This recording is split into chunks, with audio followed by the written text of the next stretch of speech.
Salam Bapak Ibu Saudara, bagaimana kabar hari ini? Di tahun yang baru ini, saya percaya kita semua dalam berkat perlindungan Tuhan. Dan kita juga tetap berdoa bagi saudara-saudara kita yang hari-hari ini juga mengalami musibah. Mereka mengalami bencana Bapak Ibu Saudara. Mungkin kita tidak bisa membantu finansial atau membantu apapun, tetapi kita bisa berdoa buat mereka supaya mereka tetap dalam perlindungan dan penyertaan Tuhan. Dan saya percaya hari ini adalah hari yang istimewa karena tidak semua orang bisa memasuki tahun yang baru ini. Ya, banyak teman saya, banyak saudara-saudara ya mungkin ada yang dipanggil oleh Tuhan di tahun yang lalu.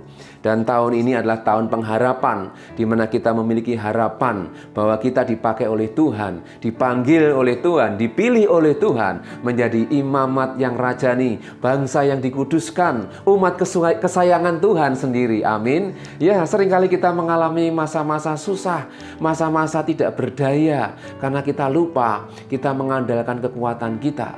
Kita lupa ada Tuhan, kita lupa bahwa kita adalah milik Tuhan. Jika kita adalah milik Tuhan, mari kita jalani hari-hari ini bersama dengan Tuhan. Karena ini adalah kekuatan kita, Bapak Ibu Saudaraku. Dan ada satu ayat yang mengingatkan kita semua bahwa kita adalah orang-orang yang memang harus tinggal di dalam Tuhan. Di dalam 1 Yohanes 2 ayat 7 dikatakan, "Saudara-saudara yang kekasih, bukan perintah baru yang kutuliskan kepada kamu, melainkan perintah lama yang telah ada padamu dari mulanya." Perintah lama itu ialah firman yang telah kamu dengar. Ada perintah lama, Bapak Ibu Saudaraku, yaitu firman. Kemudian ayat yang ke-8, "Namun perintah baru juga yang kutuliskan kepada kamu telah ternyata benar di dalam Dia, Yesus, dan di dalam kamu. Sebab kegelapan sedang lenyap dan terang yang benar telah bercahaya." Luar biasa ayat ini, Bapak Saudaraku. Karena Tuhan rindu, Tuhan pakai hidup kita untuk menyinarkan terangnya. Terang yaitu segala perbuatan ajaib yang Tuhan nyatakan dalam hidup kita.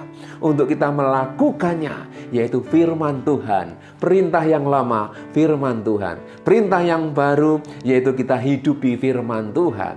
Sehingga tahun ini kita yakin menjadi umat pemenang ketika kita menghidupi firman Tuhan. Amin, Bapak Saudaraku. Tidak mudah secara daging, karena kita masih tinggal dalam daging, berarti kita harus berjuang. Dan inilah ya bukti penyertaan Tuhan. Bapak Ibu Saudaraku, sedikit saya mau kesaksian bahwa ketika saya ada masa-masa yang sulit, masa-masa yang kritis, ya biasanya soal ekonomi, keuangan ini Bapak Ibu Saudaraku. Ya Tuhan mengajar seperti Abraham. Ketika akan mengayunkan pisaunya, ya, ketika akan menyembelih Ishak anaknya, lalu Tuhan berseru, "Jangan bunuh. Jangan bunuh Abraham." Seringkali Bapak Saudaraku kita ini diperhadapkan masalah-masalah yang hampir serupa. Ketika dibawa dalam masa yang sangat mepet sekali, baru Tuhan menyatakan, "Nah." Tetapi bagi kita orang percaya, pertolongan Tuhan tidak pernah terlambat. Dan puji Tuhan, Tuhan menolong Bapak Ibu Saudaraku. Dan saya percaya kita semua punya kesaksian-kesaksian yang indah, yang jauh lebih besar. Dan inilah Bapak Ibu Saudaraku yang harus kita sampaikan, kita beritakan. Perbuatan-perbuatan Tuhan yang ajaib atas hidup kita. Ya, karena dalam menjalani hari-hari ini, mari kita jangan lemah oleh hal-hal yang tidak penting, Bapak Ibu Saudaraku. Omongan orang yang seringkali membuat kita ini menjadi sakit hati, ya. Kemudian belum masalah-masalah yang lain. Mari kita bangkit di tahun yang baru ini. Kita harus melihat Tuhan beserta dengan kita. Ya, kita tidak jalan sendirian. Luar biasa karena dikatakan kegelapan sedang lenyap oleh umat Tuhan yang membawa terang itu. Dunia sedang kalang kabut ketika umat Tuhan bersatu. Ketika kita sebagai orang-orang percaya bisa menyatukan hati. Ya, untuk bergandengan tangan menunjukkan bukti kasih Tuhan. Luar biasa Bapak Saudaraku. Jika hari-hari ini kita juga masih punya ada ganjelan dengan saudara-saudara kita sendiri, mungkin suami atau istri, atau mungkin orang-orang dekat kita, mari kita untuk belajar memiliki kasih yang dibaharui. Karena ini tahun baru, kita harus minta kasih Tuhan yang baru. Ya, kalau kita menerima sesuatu yang baru, baju yang baru, sepatu yang baru, atau mungkin yang lain yang baru, kita senang sekali. Mari kita minta Tuhan juga kasih yang baru. Sehingga ketika kita merasakan kasih Tuhan melalui orang-orang yang mungkin dulu membenci kita, yang dulu mungkin tidak suka kepada kita, tiba-tiba mereka bisa mengasihi kita. Betapa enak dan nikmatnya Bapak Ibu Saudara. Mari kita pun demikian, belajar untuk mengampuni mereka yang pernah bersalah dengan kita. Dan kasih Tuhan akan nyata dan itu akan dirasakan luar biasa bagi mereka yang membutuhkan. Amin Bapak Saudaraku. Ya, karena sekali lagi kegelapan sedang lenyap, terang yang benar telah bercahaya melalui kita, saudara dan saya. Karena dikatakan telah ternyata benar di dalam Dia, di dalam Yesus sebagai firman Tuhan dan di dalam kamu. Ini ayat yang luar biasa untuk membuat kita semakin percaya. Bukan perintah lama atau perintah baru lagi, tetapi suatu perintah bahwa kita dipanggil Tuhan untuk selalu baru. Amin. Ya, mari kita akan lanjutkan Bapak Saudaraku renungan kita. Selama ini kita belajar dalam surat 1 Petrus. Dan tentunya tema kali ini akan saya beri judul peringatan untuk hidup sebagai hamba Allah. Sesuai dengan konteksnya di dalam 1 Petrus pasal 2 ayat 13 sampai dengan ayat yang ke-17 kita akan melihat bagaimana kita bisa hidup sebagai hamba Tuhan. Yang pertama Bapak Saudara, kita harus belajar untuk menundukkan diri. Firman Tuhan berkata dalam 1 Petrus 2 ayat 13, tunduklah karena Allah. Jadi kita belajar menundukkan diri itu karena Tuhan, bukan karena kita ingin mencari kepentingan yang lain atau meninggikan diri, tetapi dikatakan tunduklah karena Allah. Ya. Firman Tuhan berkata kepada semua lembaga manusia, baik kepada raja sebagai pemegang kekuasaan yang tertinggi, ayat 14, maupun kepada wali-wali yang diutusnya, untuk menghukum orang-orang yang berbuat jahat dan menghormati orang-orang yang berbuat baik. Ayat yang ke-15, sebab inilah kehendak Allah, yaitu supaya dengan berbuat baik, kamu membungkam kepicikan orang-orang yang bodoh. Ini ayat yang seringkali saya sampaikan 2 minggu yang lalu. Dan ini menjadi dasar kenapa kita harus terus berbuat baik. Karena memang untuk berbuat baik itu kadang kita harus dipaksakan. Ya, dan itu adalah bagian daripada kita mau menundukkan diri. Ketika kita mau berbuat baik kepada orang yang kita benci, ya, kita nggak boleh benci ya Bapak Saudaraku. Maksudnya orang yang menyakiti hati kita, itu kadang kita harus memaksakan diri. Dan itu perlu namanya ketundukan. Karena dikatakan tunduklah karena Allah. Kita bisa mengampuni orang yang bersalah karena Tuhan lebih dulu mengampuni kita. Amin Bapak Saudaraku. Ya, jadi kita melakukan sesuatu yang berat karena kita belajar untuk menundukkan diri. Ya, dan bagian ini adalah bagian yang seringkali menjadi masalah dalam hidup kita, orang-orang percaya. Kenapa? Karena ketundukan ini perlu diproses. Ya, perlu dilatih Bapak Ibu Saudara. Ya, dulu saya belajar tentang ketundukan ini karena saya melihat orang-orang yang bertanggung jawab atas hidup saya. Dan saya terus dilatih untuk belajar menghormati tidak hanya orang tua, tapi orang-orang yang membawa hidup saya ini untuk semakin benar di mata Tuhan. Untuk hidup semakin berkenan di mata sesama. Saya harus belajar menghormati mereka. Ya, dalam dunia pekerjaan kita juga harus belajar menghormati pimpinan tentunya.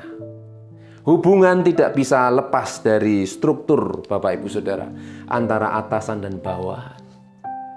Dalam hal ini kita juga bisa melihat ketundukan. Firman Tuhan juga mengajar, kasihlah istrimu. Istri juga harus belajar tunduklah kepada suamimu seperti kepada Tuhan. Ya, anak-anak dilatih hormatilah orang tuamu. Tuhan sudah mengajar banyak dalam hal ini, namun dalam kenyataannya Bapak Saudara seringkali ini menjadi masalah karena tidak memiliki hati yang mau belajar menundukkan diri. Ya, Tuhan mengajar supaya kita ini tunduk kepada semua lembaga manusia, kepada raja atau presiden kalau di Indonesia. Dan ke bawah semuanya. Kenapa seringkali kita kecewa dengan seharusnya mereka harus jadi panutan, menjadi pimpinan, tapi mereka mengecewakan. Nah, inilah keadaan dunia Bapak Ibu Saudara. Tetapi mari kita sebagai umat yang dipanggil dan diajar oleh Tuhan dan dipanggil sebagai hamba Tuhan. Kita semua ini adalah hamba Tuhan, Bapak Saudaraku. Ya, gereja Tuhan dipanggil untuk menjadi hamba Tuhan, jemaat yang dikuduskan. Ya, imamat. Ya, minggu lalu saya ingatkan, imamat. Imam itu pelayan. Imamat jemaat, jemaat itu umat Tuhan. Jemaat Tuhan yang dipanggil untuk menjadi pelayan, pelayan Tuhan. Kita melayani Tuhan dan kita menjadi hamba-hamba Tuhan. Luar biasa Bapak Ibu Saudaraku. Jika kita adalah hamba Tuhan, berarti kita harus belajar menundukkan diri. Jika kita menjadi milik Tuhan, hamba yang dipilih, dipanggil dan dibeli dan sudah lunas dibayar, berarti kita menjadi hamba-nya Tuhan. Dan kita harus belajar menundukkan diri kepadanya. Dengan cara Bapak Saudaraku, kita belajar apa yang sudah firman Tuhan dengar, apa yang sudah firman Tuhan sampaikan kepada kita. Ya, kasihlah sesamamu manusia seperti dirimu sendiri. Kasihlah Tuhan Allahmu. Ini adalah hukum-hukum yang harusnya sudah di luar kepala. Dan itu harus menjadi kewajiban. Namun seringkali dilupakan. Ya, suami, kasihlah istrimu. Istri, tunduklah kepada suamimu. Anak-anak, hormatilah orang tuamu. Ini adalah dasar. Ya, seringkali kita bisa berontak karena keinginan tidak terpenuhi. Entah suami, entah istri, entah anak. Ini bisa terjadi Bapak Saudaraku. Oleh sebab itu belajar menundukkan diri berarti menerima segala yang baik apa yang diperintahkan. Mari Bapak Saudaraku belajar tentang ketundukan ini. Tentunya kita memiliki banyak pengalaman. Sejauh mana kita harus tunduk kepada suami. Ya, banyak kasus-kasus perceraian. Ya, yang menimpa orang-orang percaya. Tetapi dalam hal ini saya ingin menyaksikan bahwa ketika kita hidup dalam firman, kita berjalan bersama dengan Tuhan, Tuhan pasti akan menuntun kita kepada jalan yang benar. Kita memiliki kesalahan masa lalu, kita mungkin memiliki masalah-masalah masa lalu. Mari kita buang hal-hal yang membuat kita ini tidak semakin dekat dengan Tuhan. Kita harus semakin melekat kepada Tuhan. Kita harus siap diproses untuk menjadi hamba Tuhan. Amin, Bapak Saudaraku. Ya, belajar ketundukan ini setiap hari, bukan kemarin dan esok, tapi seumur hidup. Belajar menundukkan diri ini adalah pekerjaan setiap hari, setiap kita. Dan ini adalah PR seumur hidup. Ya, ini satu pelajaran seumur hidup bagi setiap kita, orang-orang percaya. Karena ketundukan kepada Tuhan itu adalah di atas segalanya. Dan ketika kita belajar menundukkan diri kepada Tuhan, Tuhan yang akan berkarya dalam hidup kita. Amin. Belajar untuk menghormati, dikatakan ya kepada wali-wali yang diutusnya untuk menghukum orang-orang yang berbuat jahat dan menghormati orang-orang yang berbuat baik. Mari kita belajar juga untuk menghormati siapapun. Mungkin orang-orang lebih muda dari kita, ya, atau mungkin mereka yang dianggap kurang berpengalaman, tapi mereka berbuat baik. Mari kita belajar untuk menghormati. Amin, Bapak Ibu Saudara. Ketika kita melakukan hal yang kecil seperti ini, maka saya yakin damai sejahtera kita akan tumbuh, akan muncul. Kemudian yang kedua Bapak Saudaraku, bagaimana kita bisa hidup sebagai hamba Allah? Ya, yaitu memiliki rasa bebas yang terbatas. Kenapa saya katakan demikian? Karena firman Tuhan di dalam ayat yang ke-16, 1 Petrus 2 mengatakan, hiduplah sebagai orang merdeka. Ya, orang merdeka kita tentu bisa mengartikan banyak ya. Orang merdeka itu wah mau semau gue, mau ini dan itu, pokoknya suka-suka aku lah. Ya, tetapi ingat dikatakan hiduplah sebagai orang merdeka dan bukan seperti mereka yang menyalahgunakan kemerdekaan itu untuk menyelubungi kejahatan-kejahatan mereka, tetapi hiduplah sebagai hamba Allah. Kita memang dipanggil menjadi orang-orang yang bebas, merdeka. Ya, kita ingin hidupnya itu ya apapun bisa kita lakukan, tetapi ingat kita ini dipanggil sebagai hamba Allah. Kita diberi kebebasan, namun bebas yang terbatas. Terbatas apa? Karena kita milik Tuhan. Ya, ketika kita membatasi hidup kita, bukan berarti kita ini merasa terkekang. Ya, kalau kita mau belajar firman Tuhan, Tuhan itu sebagai batu. menjadi batu sandungan bagi mereka yang ingin meninggalkan Tuhan, yang ingin melawan Tuhan. Yesus akan menjadi batu sandungan yang pertama dalam hidupmu. Dia akan mengganjar hidupmu untuk kamu kalau mau berbuat dosa. Bapak Ibu Saudaraku, jika kita dipanggil oleh Tuhan, berarti kita milik Tuhan. Kita tidak bisa sebebas-bebasnya kita sebagai manusia. Ya, banyak sekarang manusia boleh menciptakan, ya, menunjukkan ilmu pengetahuan yang luar biasa. Bahkan sekarang ada bayi tidak perlu kandungan seorang ibu, tapi bisa, ya, dibuatkan kandungan buatan, ya, sehingga bisa mencetak anak-anak. Jika mereka yang ingin punya anak tapi tidak ada kandungannya kurang bagus, bisa dicetak bikin anak. Ya, pengetahuan akan semakin luar biasa. Dan banyak lagi yang nanti akan terjadi dalam hidup ini yang kadang kita nih kok bisa, ya. Tetapi sekali lagi, jika kita menjadi milik Tuhan, ya, manusia diberi kebebasan untuk melakukan banyak hal. Namun ingat, itu terbatas. Karena kita dipanggil untuk menjadi hamba Tuhan. Ya, ayat yang ke-17 yang terakhir. Hormatilah semua orang, kasihilah saudara-saudaramu, takutlah akan Allah, hormatilah raja. Kuncilah rasa hormat. Kenapa dikatakan hormatilah, kasihilah, takutlah, hormatilah. Mari kita saling menghormati. Ya, kita saling menjaga, kita saling mendoakan supaya kita ini menjadi hamba-hamba Tuhan yang luar biasa. Dan di awal tahun ini, saya berharap dan saya berdoa supaya kita yang sudah belajar firman Tuhan dan yang sudah mau mendengarkan firman Tuhan, ya, kita semakin dipakai oleh Tuhan karena kita memiliki pengharapan bahwa di dalam Tuhan itu ada jaminan. Jerih lelah kita, usaha kita, iman kita yang diuji, hidup kita yang diproses, semuanya itu, ya, akan menjadi indah ketika kita terus menyerahkan hidup kita kepada Tuhan. Ya, banyak aturan, banyak hal-hal yang seringkali kita hadapi dalam hidup ini. Yang seringkali kita berkata, aku tidak sanggup lagi. Tapi jika hari ini saudara mendengar firman Tuhan, saudara dipanggil menjadi hamba Allah. Hamba Tuhan yang besar, Tuhan kita Yesus Kristus. Dia yang menjamin hidup ini, bahkan hidup yang akan datang. Oleh sebab itu bersukacitalah dan bergairahlah di dalam Tuhan, hadapi kenyataan dengan iman, pengharapan dan kasih yang semakin nyata. Ya, sekecil apapun yang bisa kita lakukan. Ketika kita melakukan firman Tuhan, maka kita melibatkan Tuhan dalam hidup kita.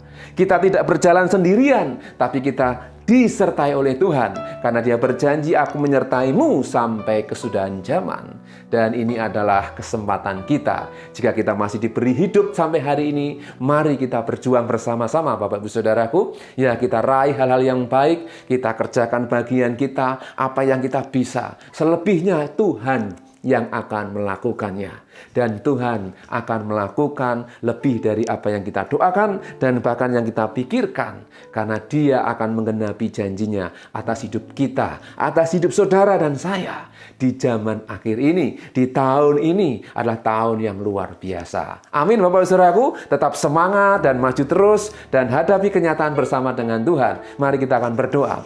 Bapak di surga, terima kasih hari ini kami sudah mendengarkan firman-Mu, firman yang mengingatkan kami, firman yang menguatkan kami untuk kami tetap berjalan bersama dengan Tuhan. Karena kami tahu kegelapan terus akan dinyatakan oleh dunia ini. Dunia ini akan membawa kepada kegelapan, kebinasaan.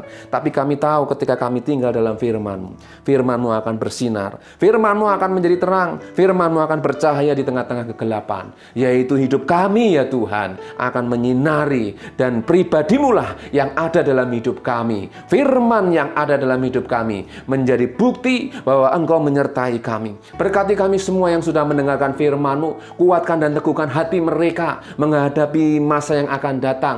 Yang sakit disembuhkan, yang susah dihiburkan, yang lemah dikuatkan. Biarlah mereka semakin percaya di dalam Yesus ada pengharapan. Terima kasih Bapa, terima kasih. Kami percaya Engkau memberkati kami, keluarga kami, pekerjaan kami, memberkati pelayanan kami, memberkati kota dimanapun kami berada. Kami juga serahkan bangsa dan negara kami Indonesia. Engkau memberkati para pejabat petinggi orang kuat negeri ini, presiden, wakil, para menteri, seluruh aparat negara dari pusat sampai pelosok negeri ini. Tuhan berikan roh takut akan Tuhan.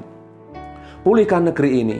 Ampunilah bangsa kami ya Tuhan. Dijauhkan dari segala bencana, sakit, penyakit, kecelakaan, musibah, kuasa-kuasa gelap, niat-niat jahat kami tolak di dalam nama Tuhan Yesus.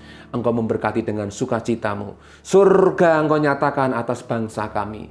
Engkau pakai gereja Tuhan, tubuh Kristus mempelai kekasih Allah, menjadi terang di tengah-tengah dunia ini. Terpujilah namamu Bapa. Diberkatilah kami semuanya ya Tuhan, dengan kasih sayang yang dari Tuhan. Dengan demikian Bapak Ibu Saudaraku, marilah kita mengucap syukur kepada Tuhan. Terimalah berkat dari Tuhan atas nama Bapa, Putra, dan Roh Kudus mulai hari ini sampai Tuhan Yesus datang kedua kali. Dan kita yang mengasihi Tuhan, mari kita berkata, amin. Tuhan Yesus memberkati. Hidupku